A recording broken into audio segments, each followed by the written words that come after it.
ప్రమాదం జరగడానికి కారణం ముగ్గురు వ్యక్తులు. ఒకరు మాజీ మంత్రి సబితా రెడ్డి, మాజీ మంత్రి మహేందర్ రెడ్డి, లోకల్ ఎమ్మెల్యే యాదయ్య గారు. ముగ్గురు పట్టించుకొని ఈ రోడ్డును 4 లైన్లో 6 లైన్లు చేస్తే ఇన్ని ప్రాణాలు పోకుండే. మంచి భవిష్యత్తున్న మా అన్న కూతురు లక్షలు పెట్టి చదివించింది, వాళ్ళ తల్లి లక్షలు పెట్టి చదివించింది. ఈరోజు ఆమె అనంతలుగా పోయిందన్నా. ఆమెను ఎవరు చదువుకునేది ముగ్గురు కారణం. 4వ వ్యక్తి కొండా విశ్వేశ్వరరెడ్డి, ఎంపీ కొండా విశ్వేశ్వరరెడ్డి. ఫస్ట్ టర్మ్ నేను చేసిన అంటాడు, రోడ్డు ఏం తెచ్చిన అంటాడు.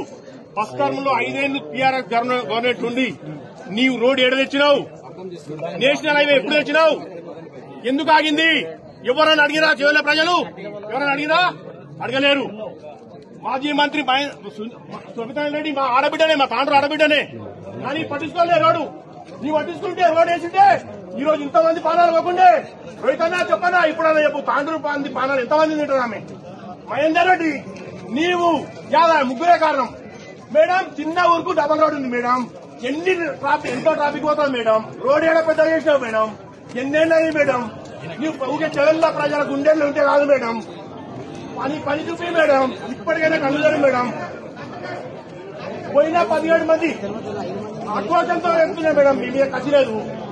ఇప్పటికైనా గౌరవ ముఖ్యమంత్రి రేవంత్ రెడ్డి గారు వెంటనే ఈ ఆగిపోయిన రోడ్డును తొందరగా స్టార్ట్ చేస్తే మందికి ఇంకా భవిష్యత్తులో ప్రాణాలు దక్కుతాయి.